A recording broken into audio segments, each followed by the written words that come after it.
Straight talk from Israel. You're listening to Israel News Talk Radio.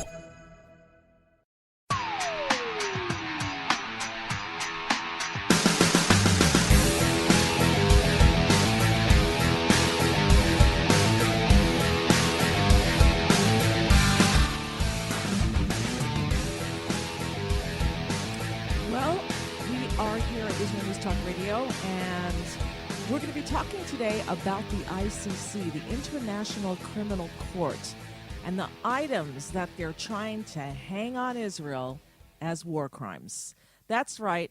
The organization that was meant in order to create and bring justice to the world's worst war criminals. That's what the ICC was formed for, to bring justice to the world's worst war criminals. And all the time they're attacking Israel. The ICC seeks to investigate, if you look for it online, and prosecute those responsible for grave offenses such as genocide and war crimes. Dozens of countries are not ICC members, including China, India, Russia, and the United States, and of course Israel, because this is a, what word can I use? A corrupt entity. For the ICC to always be targeting Israel, the most moral army in the world that is there for its defense. The IDF is Israel Defense Force. You would think that they'd be investigating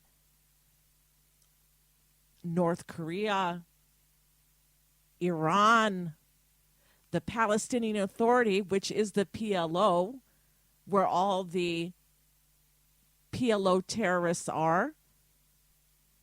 They commit their crimes in Israel and they run back to the Palestinian Authority in order to get cover, where money given by the international community goes into the padded bank accounts of their leadership there. And their pay for slay. But they're not investigated. Israel's the one that is always targeted. We're going to be talking about this when we get back. This is a live show if you're listening between 7 to 8 a.m. Holy time right here in Israel. Don't go anywhere. We'll be right back.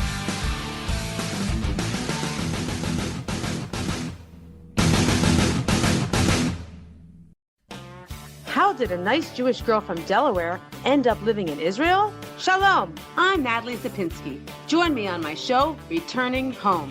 Meet different people who have moved to Israel. Hear their personal stories, their highs, their lows, and everything in between. Each week, we talk to experts on immigration and the process of moving to Israel. Listen to Returning Home every Thursday, only on Israel News Talk Radio.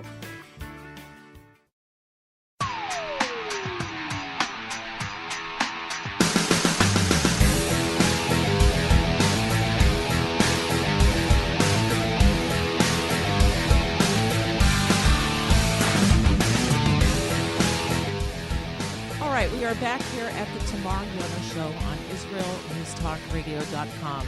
And the ICC, the International Criminal Court, they were made, get this, in order to bring justice to the world's worst war criminals.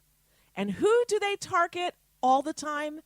Israel, not North Korea, not the Palestinian Authority, not Iran, not the terror-sponsoring countries and entities, but Israel, the most moral army in the world. So here to tell us more about this, we have joining us as our guest, Barry Shaw. He is the International Public Diplomacy Director at the Israel Institute for Strategic Studies. His books include Fighting Hamas, BDS and Anti-Semitism, BDS for Idiots, and 1917, From Palestine to Israel. They're all available on Amazon or at your local Steinmatsky bookstore here in Israel. And you can visit his website at theviewfromisrael.com and strategic-israel.org. Welcome to the show, Barry Shaw. Thank you, Tamar. Thank you for having me on a very important subject. All right. So the ICC, not every country is a member of it, including the United States is not, China is not, India is not, Russia is not. So obviously there are some countries that do not see the value or see this as a corrupt entity. What do you have to say about the ICC, first of all? Yeah, all right. Well, also Israel is not a member of the ICC, and this is quite relevant in the announcements of the ICC. They intend to launch an investigation in Israel for war crimes, and quite frankly, these allegations are based on claims made by a plaintiff that's a terror inciting and terror rewarding organization dressed up as a civil administration. And this while the ICC studiously ignores decades of terror crimes that have left thousands of Israelis dead, badly injured and traumatized. You know, I'm personally and professionally wrapped up in this, so I tend to get a bit emotional about it. Not to mention the blatant war crimes initiated by the Palestinian Authority political rivals in Gaza that have also left many dead on both sides of their border. And speaking as the founder of the Netanyahu Terror Victims Organization, I find the actions of an international court targeting the terror victim by accepting offensive charges made by the terrorist to be deeply offensive.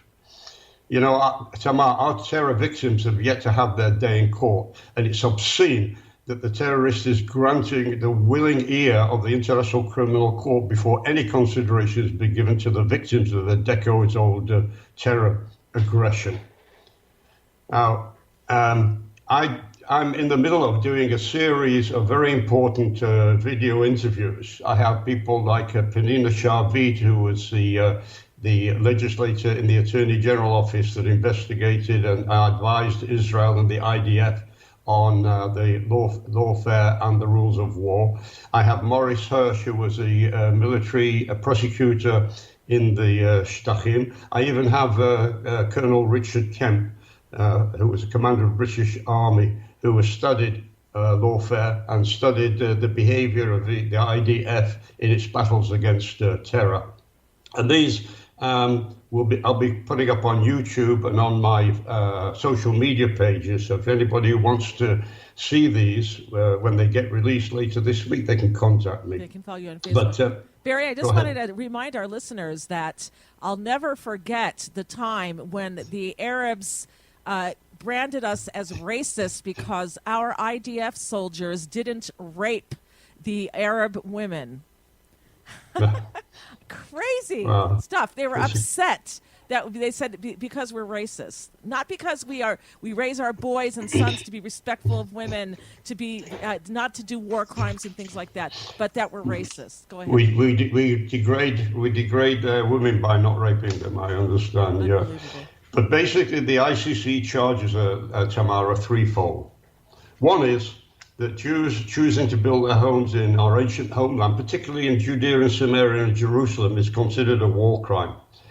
And let me just remind your listeners that the legitimacy for this bogus claim is strongly based on the last vindictive act of the outgoing President Obama, who spitefully decided to stab Israel in the back before leaving the White House after Israel had publicly challenged his terrible Iran nuclear deal.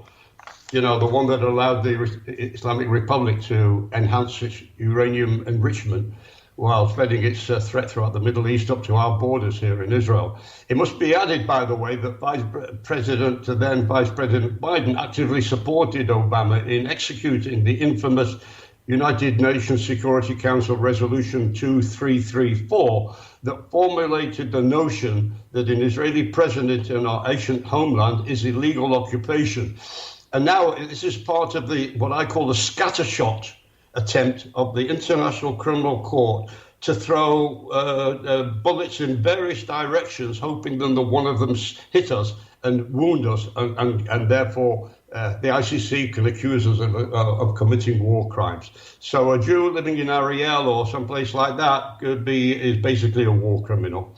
The second claim is that Israel committed war crimes by preventing preventing heavily armed Hamas terrorists hiding among thousands of civilians and children in an organized, spontaneous, violent demonstration, that was called the March for the Freedom or whatever they called it.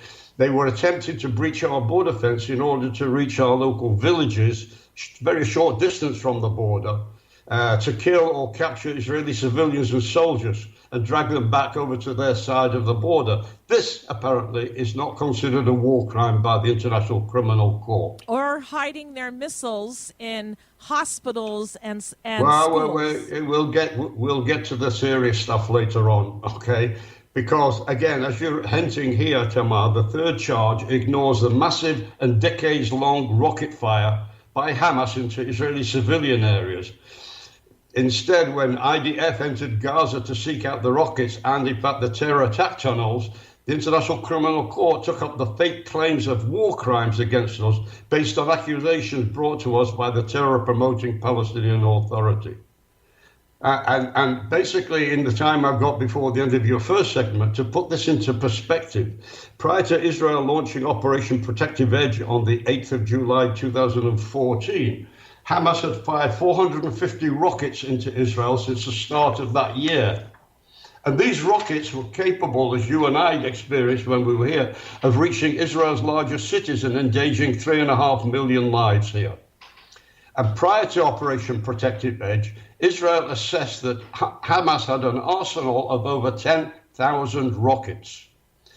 And just prior to the launch, as you mentioned, the IDF discovered a vast tunnel network reaching from civilian areas in Gaza and spreading deep into Israel. Now, most rational observers agreed that we had no other option but to enter Gaza and clean up this deadly and expanding threat. And basically, the Operation Protective Edge had the aim of restoring security to Israeli civilians by destroying Hamas's rocket fire, their command and control infrastructure, and to go hunting for locations of the terror attack tunnels and destroy them.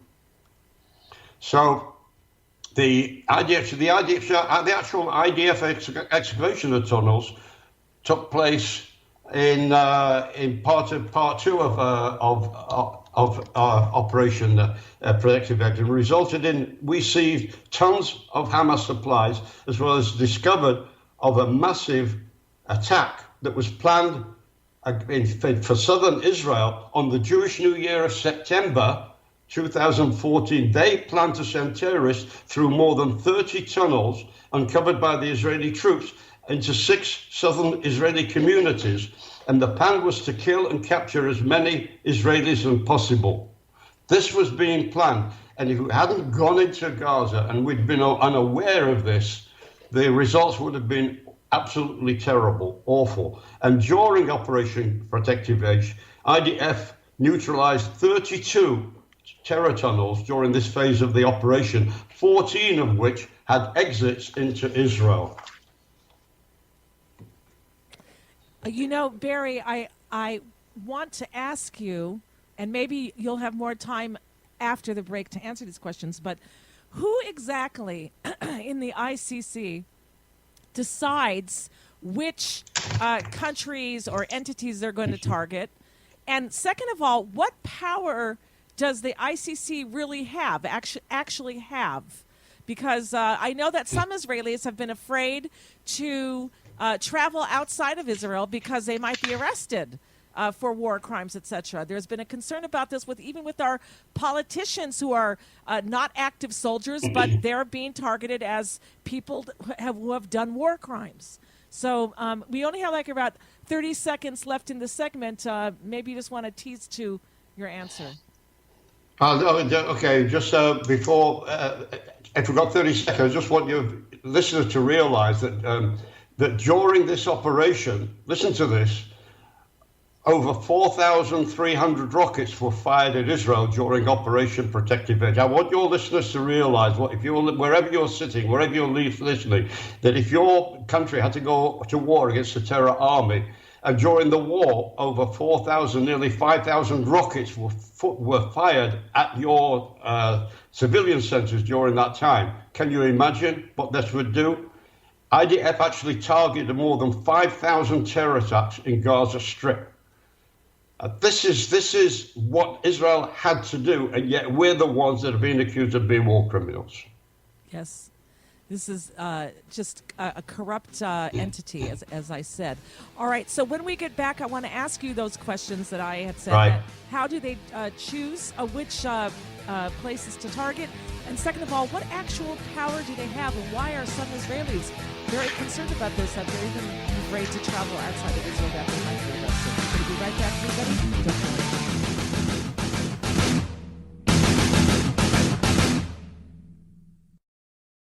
Shalom, everybody. Making a difference often takes just one moment and one person at a time. I am Orly Benny Davis, your show host on Israel News Talk Radios from Jerusalem with love. You'll be hearing people talking about politics, religion, social issues, and making a better tomorrow. Join me, Orly Benny Davis, for God and Country. From Jerusalem with love. Wednesdays on Israel News Talk Radio.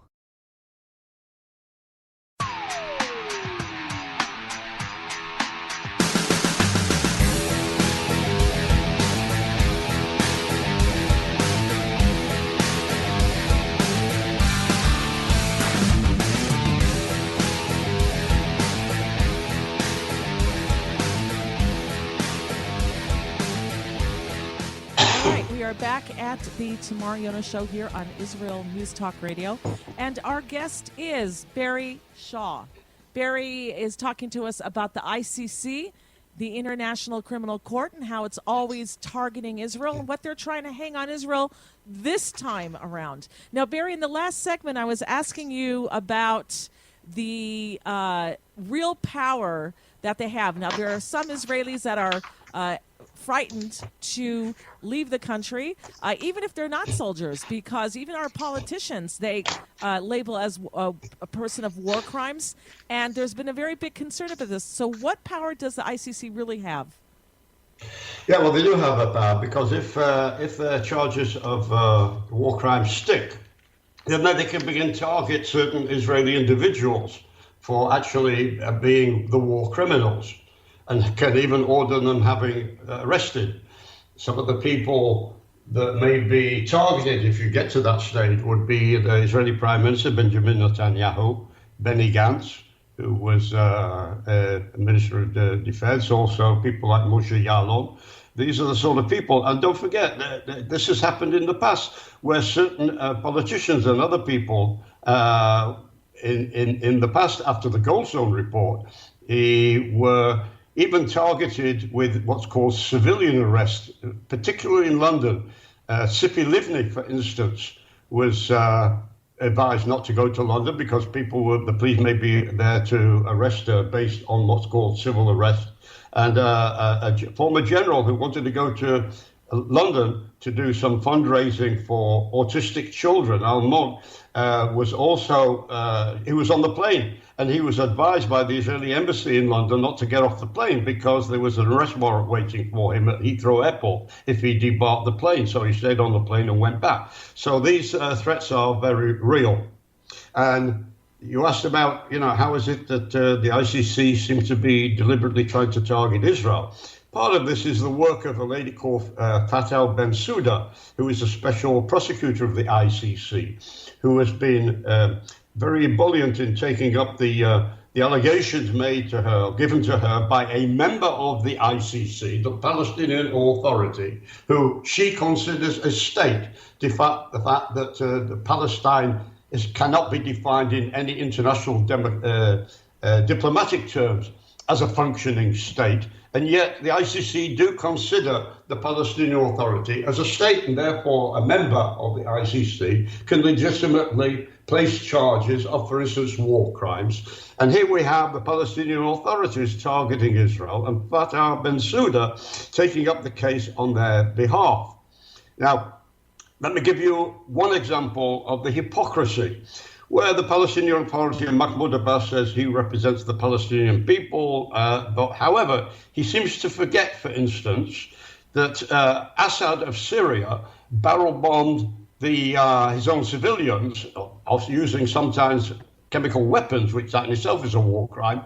But in one attempt, he barrel bombed the Yarmouk refugee camp and killed an estimated over 3,000 Palestinians in that. And yet, Mahmoud Abbas and the Palestinian Authority have been totally silent on that. They have not brought charges against Assad of Syria for their murder and genocide against Palestinians in Syria, which points to the utter hypocrisy of the whole item. On the other hand, this isn't the first attempt of an international court going after Israel for war charges, because you may go back to 2014 when the Goldstone report led by Judge Richard Goldstone went after Israel, again, for perceived war crimes given to them by Hamas and the Palestinian Authority, the PLO, Palestinian Authority. This is one of the things I discuss in one of my interviews with Colonel Richard Kemp, who was a witness at the United Nations, in which he called Israel the most moral army in the world. Right. And Goldstone said at the time, if he had known before he started the investigation what he knew afterwards, the documents he concluded would have been completely different. So, these new charges now they're investigating Israel? Do we need to be afraid of it? Do we need to be concerned? I should say. Well, what Israel has done actually is that we are concerned. There is a great concern here. Israel is not a member, but there was a meeting of a security cabinet just under a week ago, and the Israeli government have decided, in fact, that we are not responding to any claims or not cooperating with the International Criminal Court. And basically, we're following in the footsteps of the United States and also Britain. Because again, Richard Kemp explains to me in the interview that they also went after Britain for war crimes charges from British soldiers in Afghanistan and other places. So Israel has decided not to cooperate. Now, so far as the ICC is concerned, the clock is ticking because this special prosecutor, Fatah Bensouda, her term of her tenancy at the International Criminal Court finishes in the beginning of June. And she will be replaced by a new special prosecutor from Britain called Karim Khan. And it's hoped that, in fact, that he will be more amenable and may even cancel the war crimes. But this is uncertain. We don't know what side of the coin Karim Khan is going to come down on, where he takes over in June. Do they have the power to arrest Israelis who are traveling overseas? Yes, they do, because there have been cases in the past in Africa and other places where they have brought charges against individuals for war crimes, genocide, things like that. They can take out an international arrest warrant. Interesting. So if you were the prime minister, how would you handle it? Yeah, I would take the step that has been taken, non-cooperation with the International Court. There's another approach we could have taken, and I spoke about this with Penina Sharvit of Israel, would say we're not cooperating, but we can give certain documents which, first of all, disprove the allegations and also point to the finger at other guilty parties. Clearly, guilty parties are guilty of war crimes, headed by, of course, Hamas, that is guilty of war crimes not only against Israeli civilians, but also their own civilians as well. Okay, so how do you want to wrap this up? Because we have about 4 minutes left, and in the last segment, I do want to ask you about an update on Israeli haggling, all the Israeli coalition talks that are going on right now with everyone trying to make a government here. But how would you like to wrap this up first? Yeah, one of the things that needs to be raised about this is let me outline some of the crimes committed by Palestinian and Hamas, for instance, clear crimes. First of all, during the 3 weeks leading to the Operation Protective Edge, while they were firing rocket at us, they also had a number, nearly 200 failed rocket launchings. What does that mean? That means that Hamas had rockets that either never launched due to malfunction, or they fell inside Gaza, and there is evidence that they killed and injured many Gazans. But it goes worse than that, because rockets were discovered when the IDF went into Gaza in 3 United Nations UNRWA schools.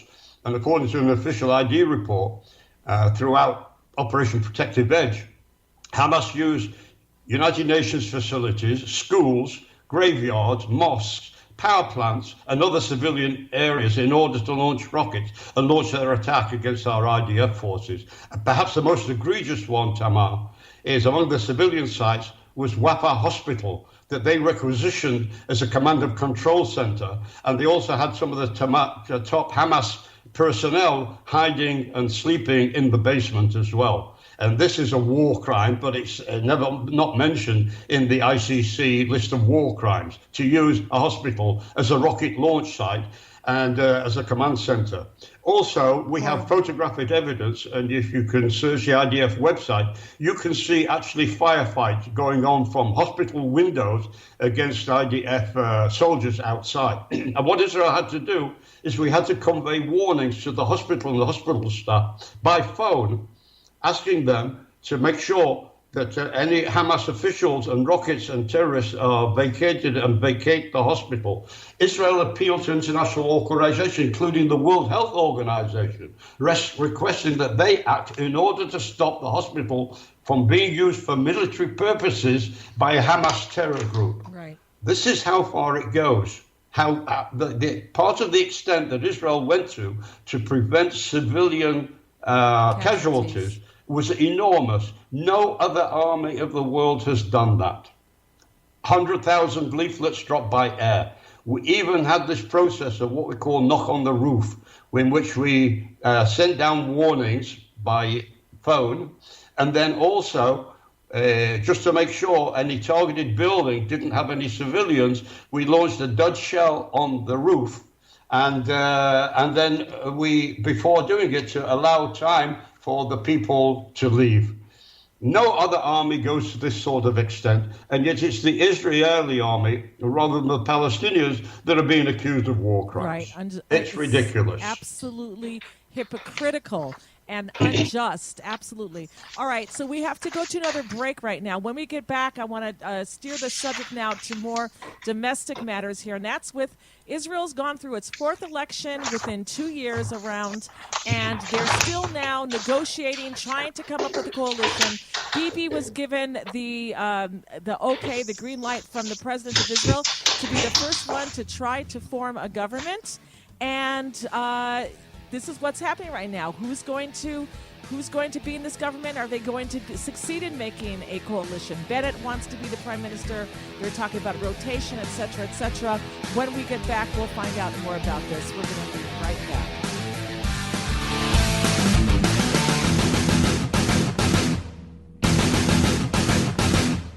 You're listening to Israel News Talk Radio.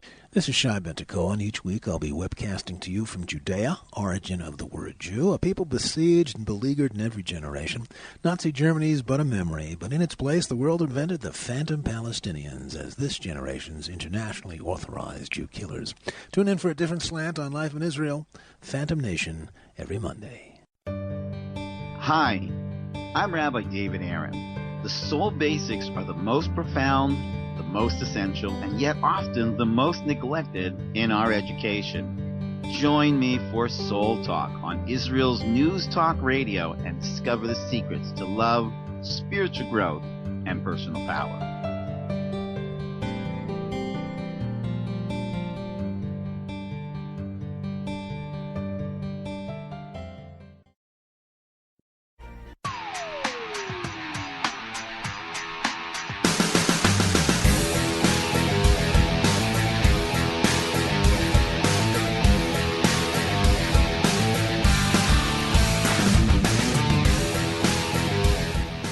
We're back here at the Tamar Show on IsraelNewsTalkRadio.com. And it is now the end of the 4th election after around 2 years' time here in Israel. And still, we don't have a government. Prime Minister Netanyahu has been given the green light by the president of Israel to try to be the first one to try to form a coalition. And what does that mean? Out of the 120 Knesset seats, the person who wants to form a government has to have at least 61 Knesset seats or members on his side to agree to form a coalition. So here to tell us more about that, we have joining us Barry Shaw. Hi, how are you? All right, where do we go with this? Okay. Look, Yair Lapid is back from his working vacation in America. I say working vacation because he took his family there, but he was also there meeting with a lot of donors and people like this who would probably help him fund a campaign if we go for a fifth election. Okay, Barry, I just want to preface this. Not everybody knows who Yair Lapid is. So he's from a political party that's very secular, leaning to the left, and so there are certain parties that want to go with him, and his whole mission is to get Bibi out of office. Go ahead. Right, okay. He heads the Yesh Atid party, and he ended up with second best in the after the last election. Likud had 30 seats, and Lapid had Yesh Atid party had 18. So he's preparing for his crack at forming a government under his leadership if Bibi fails. And he's calling for what he calls a unity Zionist government consisting of a coalition of his Yesh Atid party plus the blue and white, that's Benny Gantz, New Hope, that's Gideon Saar, Yamina, that's Naftali Bennett, Israel Beitenu, that's Lieberman and Meretz, and Labour, of course, to prevent a fifth election. Now, Lapid's plan, what's unity Zionist? Well, Lapid's plan is to have 3 right-wing parties, 2 centrist parties, and 2 left-wing parties for balance. And this would leave the Likud in opposition if it's still led by Bibi. And as Lapid said, that's what a unity looks like when different people with different views work together. We're all Zionists, he said, all Israeli patriots. It's an appealing message, but basically tonight remains to be seen if it works in practice and if personal egos and ambitions get in the way. That's what usually happens over here. Right. Now, he expects that President Rivlin will give him the opportunity of forming the government if Bibi fails to do so in his remaining days of his mandate. Lapid has an advantage of having recommendations from 45 members of the Knesset to be given the opportunity of forming a government, which he said wouldn't be right or left wing, but would be a unity government, which the country, he says, needs in order to avoid another election later in the year. So that's his logic. But President Rivlin actually has hinted that if Bibi is unable to form a government in the remaining 17 days of his mandate, that's how long he's got left, he may recommend asking the Knesset to try and find a candidate who can muster the support of a majority rather than give a second candidate, people like Naftali Bennett or Lapid, the chance to create a new government. And Lapid's problem is that at the last count, he had fewer Knesset votes to be a prime minister than Bibi did. So we have that sort of conundrum going on as well.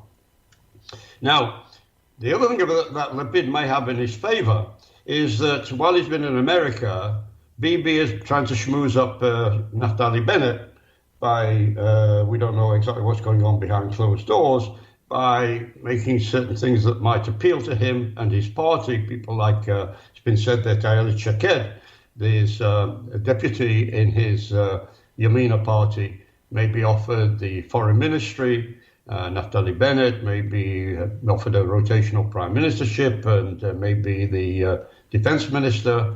So Bibi's trying to use the time that Lapid is in America to swing Bennett away from the welcoming arms of Lapid. Mm-hmm. but Lapid may have something, an ace up his sleeve that Benjamin Netanyahu would probably never do. And that is to suggest that if Bennett joins Lapid's coalition, Lapid may offer him the premiership first in a rotational prime minister role, surrendering his own ambition to second place. Now, if we're talking about egos, that might be the issue, the thing that would actually swing Bennett away from Bibi into the welcoming arms of Lapid. Question, of course, whether Naftali Bennett, who represent the right, will be willing to sit in any coalition with, for instance, Meretz. But that's maybe too far left for the likes of Naftali Bennett. But coming back to where we are right now, Bibi has up to the 4th of May to form a coalition. And it's unlikely that Rivlin will give Bibi an extension of 14 days. Sometimes this happens. If somebody isn't able to form a coalition in 21 days, they can ask for extension by saying, I'm nearly there, just give me a couple of weeks and we'll finish the job. And it's unlikely that Rivlin will give Bibi that extension if he forms to form the government by early May. So let me ask you this then, very quickly, and that is, what do you think are the chances that he's going to be able to form a government? Because some Israelis are thinking that we might be going to 5th elections in another 6 months, or less. The plan that Bibi has is that he's looking at the numbers. He realizes, I think, that people like Gideon Saar and Benny Gantz have been too burnt by him that they're never going to join him.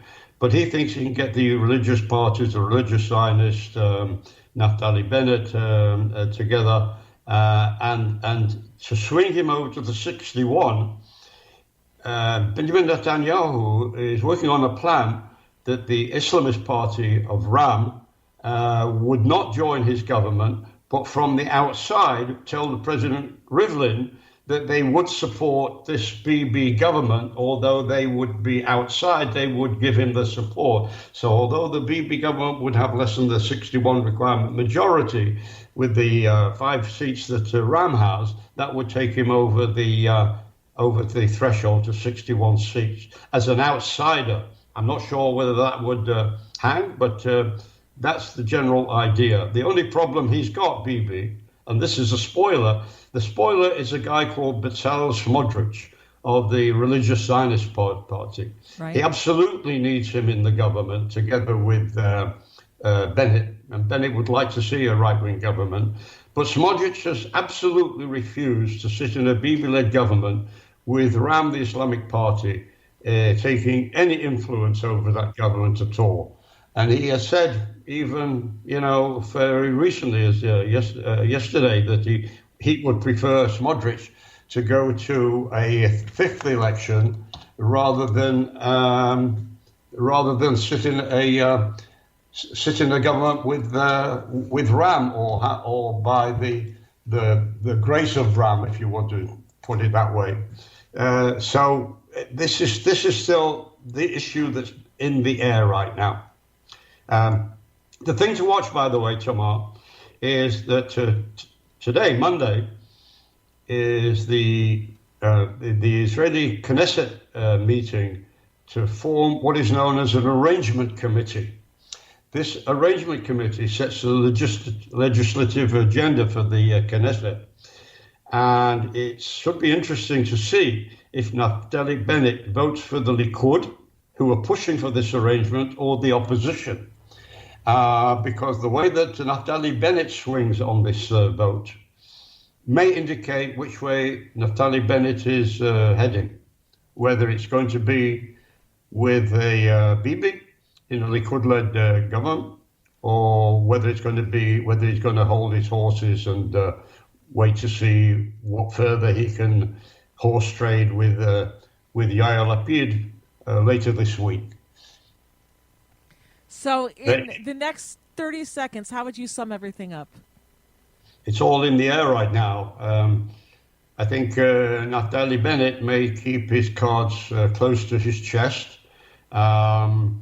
He's not in a hurry. He has until May the 4th to find out, to decide which way he's going to go, whether he's going to go with Bibi or whether he's going to go with Lapid. I don't think we're going to hear anything in the next week. I think Naftali Bennett is going to play hard-nosed poker and keep this going at least to the beginning of May.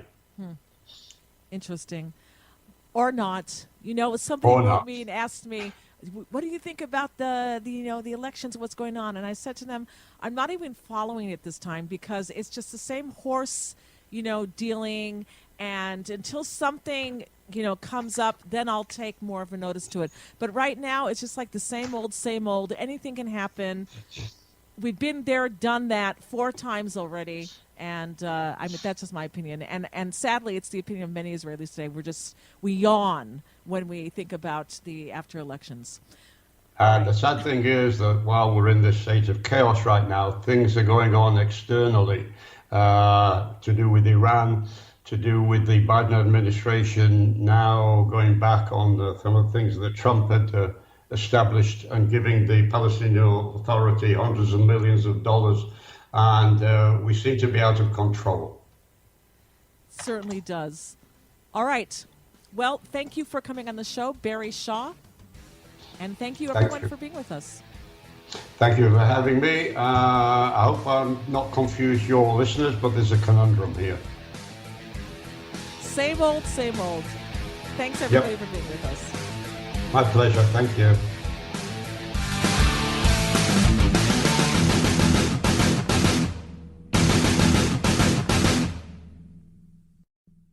Israel News Talk Radio's chat room. Just click the orange button at the top of the IsraelNewsTalkRadio.home page, log in as yourself or an anonymous guest, and join in on the fun. You'll meet other listeners from all over the world who listen to Israel News Talk Radio, and you can make new friends. Israel News Talk Radio's chat room. It's the closest you can get to being in the studio with us. We love listening to Israel News Talk Radio. Where can you get the inside news on Israel? At Israel News Talk Radio, we're dedicated to sharing Israel's inside story with the world by providing our listeners with news on Israeli politics, current affairs, and Israeli Jewish culture. The Israel News Talk Radio homepage also provides you, the listener, with useful information at your fingertips, with scrolling news headlines, weather, currency exchange, Shabbat candlelighting times, and so much more. Our radio programming is always accessible and on demand. We operate absolutely free of charge for everyone, everywhere. If you love what we do, partner with us now by becoming an Israel News Talk Radio supporter.